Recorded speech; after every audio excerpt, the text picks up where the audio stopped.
Henrico looks to flex their muscles on the hardwood and take down yet another East End rival. Welcome to Sportswire. I'm Will Catterley. Just 1 week ago, the Warriors traveled to Varina and used a big fourth quarter run to beat the Blue Devils. And on Friday night, they looked again for a second half surge as a battle-tested Highland Springs squad came calling. James Wallace and the green and gold at the home of the green and gold. Henrico playing host to Highland Springs and Laquan Vini and company. Vini would have a great start to this one, early first quarter. Here he is, top of the arc, nothing but nylon from downtown. Count the three ball just like his jersey. Springers up early, back and forth, do-si-do, we go. Henrico, man, this guy makes everything looked pretty easy. That's a highly contested shot, but Jame Ested connects for two. Could have a big night as usual. Here's Ested again. No, but oh my! Zayever, spread your wings and fly field right there for the dunk and putback. Later in the first, misses on the layup to Zayever, but Ested is there for the recovery. And Ested and Henrico out to an early lead. Springers trying to come back. Swarming defense by the Warriors, and a good finish for Wallace and company. Wallace had 19 big points in this one for the Henrico Warriors, and he was the leading scorer. How about Ested? Top of the key he was. 20 points on the night. And an entertaining first quarter. Henrico looking very good. Springers not going away, not by any stretch of the imagination. Very competitive. Damon Harmon for two. 5-point lead for Henrico after one. Second quarter. Warriors on the run once again. The long J for two. Got it. Wingfield from wherever, says Zayever. Then off the screen, the pick. Got that one to go as well. It's Ested. Warriors got a number of players that can score points, don't they? And at home, very tough to beat. Springers, great outlet in transition. This guy was an absolute force. Dorian Davis. Want more Davis? You got him. From the corner, good for three. More Davis. Still second quarter highlights. How about the other corner? Can he hit from there? Yeah. Got that to go. Davis led all Springer scorers with 17 big ones on the night. Close game. We go to the third. 36-33 at this point. Warriors up three. Better make it five with authority. Slamma-jamma. Knocking it down is James Wallace. Springers, I don't know how he got that one to go, but my goodness, Kwanye Vidi gets that. And then back come Henrico on the other end. It's Wallace once again, 19 points. A 2-point lead, though, however, going into the fourth. Similar to the Varina matchup. Single-digit game going to the fourth. Henrico turned it on, though, again in the fourth and final stanza. DeAndre McMillan for three. He connects. Then Springers not finished. They need one. Got it to go. That three is good. Cut the lead to four again by Dorian Davis. Then the dunkle doodle-doo by Damon Harmon on the breakaway. But Henrico made a living at the free throw line, and too many plays like this late. James Wallace all the way to the rack. Count that for two. And Henrico once again, back-to-back weeks. They went into the fourth, 63-51. Let's go to the West End. Head coach Adam Desgain has J.R. Tucker playing J.R. Tougher as of late. If you like my jokes, let me know on Twitter. If they're terrible, if they stink, let me know. Tuckerland strong, though. I'm not kidding. Early on, looking good. Xavier Ham for two. And then pick and pop down low. Gets the loose ball. Puts that up and in. Tigers had the early advantage.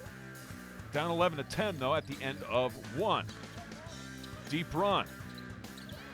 Tough team to figure out. Won some games against some quality opponents. Lost some games they probably feel like they shouldn't have, but got two to go there. Spinning in the lane. Triple covered. What do? Find the open man. This kid can shoot the rock, by the way. Number 20, Zach George can get it in, and often. Zach again from deep. Count the money ball. Yes. Tucker up. Wildcats looking for answers. How about that Tigers press? And again, Zach for two. Here comes Tucker once again. Nice little Euro step, and Tigers feeling something here. 24-20, they would have a 4-point lead at the half. Deep run, though, third quarter finally got things going, and it helped with offensive rebounds. Never give a good team second opportunities, let alone third. Check out the work by number 4, Scott Sweeney. He puts that up and in for 2. Tucker for an answer. No. They get an offensive rebound of themselves, though, and finally the putback is in. A number 24, Ken Wallace. But deep run had answers in the second half, still in the third. Money ball, yes. The 3, Marshall Epperson. He was terrific on this night. And then another 3-ball from the corner. Ryan Singer, oh, captain, my captain. He makes that one tune up very nicely. And then the Wildcats again in transition this time. Going to Gabe Henderson underneath. Cats up 2. We go to the fourth and final stanza. This was a single possession game almost the entire night. But the Wildcats and the fourth made winning the plays. Let's just say that. Scott Sweeney again fills it up with a triple. Sweeney, one-on-one, takes it to the rim. Got it to go, count it, and the foul. Tigers trying to come back in the fourth. They would, but would it be too little too late? Nice move inside, got that one to go. That's good for 2, but deep run. Again, answering in a big way. Down low, the foul, count the bucket. That's good for 2. Wildcats still not finished in the fourth. This time, gonna beat the press with the pass. And then in the corner for 3, no. Go inside, got that to go, and they call the foul. Wildcats were tested, Tucker was tough. The deep run comes away with a victory. 53-47, they hold serve at home. We have more hoops to get to when we come back. Glen Allen looks to have their way at home versus Freeman. Plus, we hit the pool for a senior night swim meet. That and more straight ahead.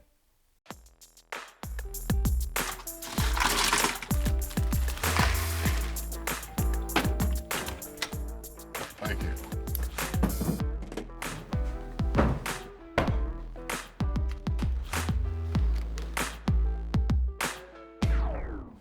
You got a king? Go fish! In your face! In your face! It only takes a moment to make a moment. Take time to be a dad today. Now for another 2-minute history report. We all know about the blockbuster, World War II, the famous attacks, the military heroes. But what do you know about the prequel, the First World War? At the time, they didn't call it World War I. No one ever imagined there'd be another. It was known as the Great War, or the War to End All Wars. In the early 20th century, Europe had a bit of a different look. There were the Fab Four empires, ruled by monarchs who maintained a delicate balance of power. Then, in the summer of 1914, a group of assassins attempted to blow up Austrian Archduke Franz Ferdinand while he was touring Bosnia. The attempt failed, but later in the day, an assassin's bullet prevailed. In retaliation, the Austro-Hungarian Empire declared war on Serbia. Russia immediately came to Serbia's support, which motivated Germany to declare war on Russia. Before long, France, Belgium, Luxembourg, and Great Britain were involved. Jolly good. Everyone polarized into 2 groups, the Allied powers and the Central powers. New technologies dominated this world conflict. Tanks, machine guns, and airplanes changed the way armies battled. Trenches and tunnels became the new strategy, although that led to soggy problems. The British and German navies dominated the seas. Then in May of 1915, Germany sank the Lusitania, killing 128 Americans. President Woodrow Wilson demanded Germany change their tactics. I demand it. Germany appeared to comply, but later offered to finance Mexico in a war against the U.S., so the United States joined the war. Oops. A year later, on August 8th, the Allied forces began the 100 Days Offensive. This series of assaults forced the German forces back, and eventually led to the war's conclusion. On the 11th hour, on the 11th day of the 11th month, a ceasefire went into effect. Then came the Treaty of Versailles and the formation of the League of Nations. This war changed the landscape of Europe. Monarchs were out, the 4 great empires were gone, and new countries emerged. So here it is in a nutshell. Europe used to be led by the Big Four, until a bullet made Franz no more. Conflicts arose, triggering numerous hawks. Success meant machine guns, tanks, and dry socks. The ceasefire became a celebrated day, although the next war was just a few years away. That was World War I in 2 minutes.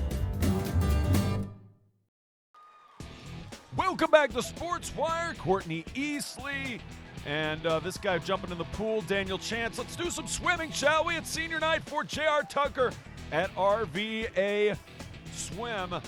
And we'll go right to the action. Starting off with the girls' 200 medley relay. It would be a photo finish. Freeman, Tucker, and the Rebels just barely get it by less than a tenth of a second. 3/10 actually. 153.84 to 153.87. Freeman wins the girls' 200 medley relay. Both Freeman teams won the state title last year, remember. Deep run. Boys 200 freestyle. Sam Sweetser, pretty sweet marks right there. He finishes in first. Graham Boyle for Freeman and Preston Trevi, second and third. The girls 200 freestyle, it is Sarah Bender.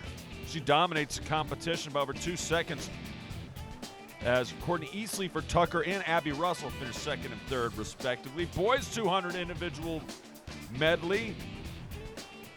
It's Jason Seitz of Deep Run we're focusing on here. He gets first place. Daniel Chance of Tucker, Jamie Edwards for Freeman in second and third. The girls 200 individual medley also goes to the defending state champs. Callie McAvoy for Freeman. 2 minutes, 18 seconds, and some change. Beth Ann Courtright for Freeman also finishing second. But boys freestyle, Preston Travey. Douglas Freeman again going to take first. Craig Boheman in second for J.R. Tucker in the guys free. But in the girls freestyle, Lauren Armstrong for Tucker finishes first, and Tucker wins both the boys and girls meets, upending the defending champs.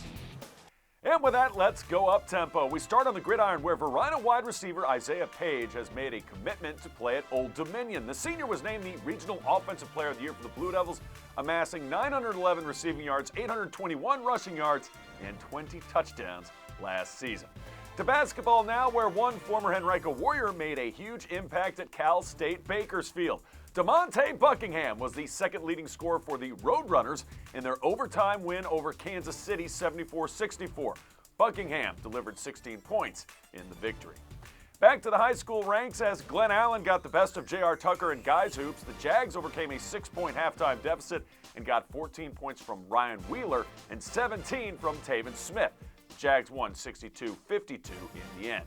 The Blue Devils continued their winning ways on the hardwood as Varina took care of Patrick Henry 75-60. Alfonso Billups had a huge night, pouring in 25 points and hitting 7 3-pointers. And in ladies hoops, Highland Springs just keeps on rolling. The Lady Springers dominated Henrico 79-32. It was a fast and furious start for Highland Springs as they outscored Henrico 30-2 in the first quarter. Sydney Boone tallied 23 points, while Ayanna Rogers added 20. Back to basketball now. Amaya Sukins of Glen Allen taking on Freeman and Bridget Wilson. Lady Rebels trying to get things going early, I should say. They find Bridget Amarane for 2 down low. Nice pass. Glen Allen can do the same. Watch this. This is just well executed. Inside, and no one can deal with Alexis Glasscock. My captain, the junior, puts it in for 2. She had a heck of a night. So did Bridget Wilson. She connects for 2. You haven't heard the last of Wilson and the Lady Rebels. Looking for the open girl. Open teammate gets it out to who else? Wilson. She connects on the long deuce. Freeman playing really well early in this one. Glen Allen has some answers of their own. Double team splits it. We've seen this before, haven't we? Earlier play, this time from the other side. Alexis Glasscock connects for 2. She had double figures on the night. More Jags this time. Long deuce, nothing but nylon. Got it for number 32, Sierra McGinley. 10-7 after 1. Glen Allen up a field goal. Literally. Freeman. Poking, prodding, shooting away, knocking down the 3 as Wilson. She had 10. Yeah, worthy of a smile with that shot. Freeman right back in it. Jags creating on the move and getting the friendly home bounce as well. Nicely done by Sukin. She had double figures as well in this one. Could the Rebels come back? It was punch, counter punch. Here comes Wilson. Yes. Freeman hung really tough in the first half. Glen Allen in the second half, well, let's just say they gained some space. But still second quarter action. Check it out. 1 block, 2 blocks, 3 blocks in a row for Alexis Glasscock. What a job. She is underneath offensively and defensively. And then on the run. No, but there for the rebound. And eventually Sukens nails a 3. Glen Allen would go on a 20-2 run in the third quarter, win this one going away 52-27. Well, we hit the mats and we come back. Godwin, Henrico, Varina, and Atlee battle it out in gymnastics. Plus, Highland Springs and Atlee go down to the wire in guys' hoops. Highlights next. Todd's a great guy. I mean, look at him. What a sweetheart. Attaboy. Wait, Todd, what are you doing? How totally selfish and un-Todd-like of you. Come on, Todd. Come on, man. Welcome back to SportsWire. We're doing flips for Henrico. They haven't had a gymnastics team in years, and they are back in full force as a couple of gymnasts for the Warriors get it going on the floor, putting up pretty good marks for a team that really just got their program back up and started. So 3 cheers for the green and gold. Varina also trying to continue their gymnastics campaign as a VHSL sport.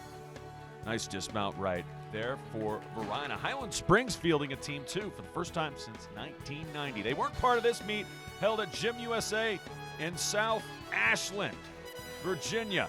Mills Godwin was very, very good. Lily McGinnis seen here on the bars. And around she goes. Where she stops, well, she does know. Sticks the landing to boot. Nice. Number 2 overall on the evening on the uneven bars, 8.55. She was number 2 because this girl, her teammate, was number 1, and rightfully so. Natalie Wolnick. Check out this routine from Wolnick. Round and around, and when you score over a 9, you've done your job. Natalie Wolnick, 9.1 for first place overall. Campbell Garner had a 7.5 finish in 5th. We move to the balance beam. And speaking of Campbell Garner, Garner, she was pretty impressive. Second place finish overall, 8.45. Solid score for Mills Godwin. Speaking of solid, here's Lily McGinnis again. Also on the balance beam, McGinnis doing one better. 8.95 for first place overall on the balance beam in the event. And then why not some floor routine as well from Gabby Evans, finishing with a 7.9. She was very strong. Campbell Garner was the lead girl on the floor. She finished with 9.3. And Mills Godwin, the host of this event, actually the Atlee Raiders. They were a strong team as well, finishing number 2 overall. Number 1, well, goes to the aforementioned Godwin Eagles. A good meet for Mills Godwin. Back to basketball, you are looking at Riley Axel. Yeah, he's the nephew of longtime coach Ron Axel, the winningest coach at Mills Godwin history for football. But we're talking basketball. It's in the fall. Well, Atlee's got a pretty strong basketball team as well. But so does Highland Springs, looking to get a win and get off the mat after losing to Henrico in the previous week. They get up to a strong start. Dorian Davis was a big part of it, and the press really helped as well. This is one of the few times Atlee actually breaks the press, but they do it really well there. Commandre Claiborne for 2, 12-11. Springers, they would have a 1-point lead. Atlee likes to spread you out offensively, and that's the guy who's the straw that stirs the drink. Number 10, Tyler Warren. Great from inside, outside. Excellent rebounder, great defender. Speaking of great defense, how about the block by the Springers and then the finish on the other end? Highland Springs got it going. Latrell Sutton for 2. Atlee. This is a well-played and a good pace for a basketball game. The 3-ball, got it. So you get it to Warren. He has to be double-teamed. Atlee smartly finds the open shooters on the outside and gets it going, filling up the stat sheet with the 3-ball. So was Highland Springs, however. Kwanye Beanie for 3. And they had multiple guys from long range. How about this one? That's good. And that time we've got Dorian Davis. Boy, he's become a scorer as of late. Springer's still not done. Atlee playing that zone defense. One way to get a team out of a zone, start shooting well. Kwanye Beanie was doing just that. 23-20, Springers would have the lead at the half. Second half, we switch sides. Atlee came out in the third strong. Nothing but nylon connects from long range. More Raiders. This time from deep. Got it. That's Tyler Warren. Yeah, he can shoot the J as well as be a force inside. You want more Warren? Atlee does. From the elbow, he hits the J. Raiders back on top. Springers looking for answers. They had them. Degree of difficulty, high, but well done by Laquan Beanie. He scores 2. Then, more Springers. This time, driving to the hole. Got the bounce. Damon Harmon, good for 2. More Springers. Don't leave him open, he'll do that. Kwanye Beanie. Highland Springs takes the lead. They have command, 39-37, up 2. We go to the fourth and final stanza. This one would come down to a final possession. Highland Springs looking to increase their lead. Money ball, corner pocket, got it. Dorian Davis double figures again in this night. Highland Springs looking good, but Atlee, big comeback. Why? The putback offensive glass rebound by Tyler Warren and the foul. Atlee still trailing. Down by 2 with over 40 to go. Now they're up 1. The 3-ball by William Sutkas puts Atlee up 47-46, 40 seconds left to play in the game. One last chance for Highland Springs. The 3-ball! Way too short. Atlee with the rebound. And they run out the clock from there. Atlee gets a huge win at home against Highland Springs. 49-46 is your final. Well, let's go to ladies hoops. Hermitage looking for their first win of the year, taking on Thomas Jefferson. This would be a good one. First quarter highlights. Panthers playing well all the way to the rack, using the glass. That's up and in for Jemiah. Hermitage connects for 2. Hermitage with the early lead. But Thomas Jefferson, TJ, they knew where to go. Feed the girl down low. Jaden Cook was cooking up a heck of a stat line in this one. She had double-digit points for the night. How about this? All effort, getting the rebound, putting it back up and in for 2. Tanisha Williams connecting. Then a great look and great feed underneath. Juliana Costello knows what to do with that. She puts it up and in for 2. And then Panthers still in the first, still on the prowl. 3-ball, got it, nothing but nylon. She makes it rain. Madison Lee connects. And Hermitage with the lead. No panic from the Vikings of TJ, though. They go back to Cook. Cook puts it up and in 4-2. She would be a force down low all evening long, and everybody knew it. Hermitage, though, coming right back and doing it with the offensive rebound. Gotta love that. Coach Hawks does. That's good for 2 and 1 for the three-point play the old-fashioned way. Nadi Tomwe doing the honors. And the inbounds play. Yeah, that's good as well. Janiah Harmon again with the answer for Hermitage. They would have a 5-point lead after 1 quarter of play, and TJ would come back. Cook back outside. They can hit some outside shots as well. That is good. Money ball. Layla Williams lays into one. She connects from 3. Then TJ calmly, quietly. I'll shoot a 3 over here. Why not? Nobody's going to guard me. Zari Hall takes care of business right there. And then the Vikings defense playing to their favor. They get that to go. TJ wins this one late. 40-36, your final. Remember, if you have questions or comments about the show, just send me an email to this address, sportswire@henrico.k12.va.us. And you can always follow us on Twitter. I can't wait to see ya next time on Sportswire.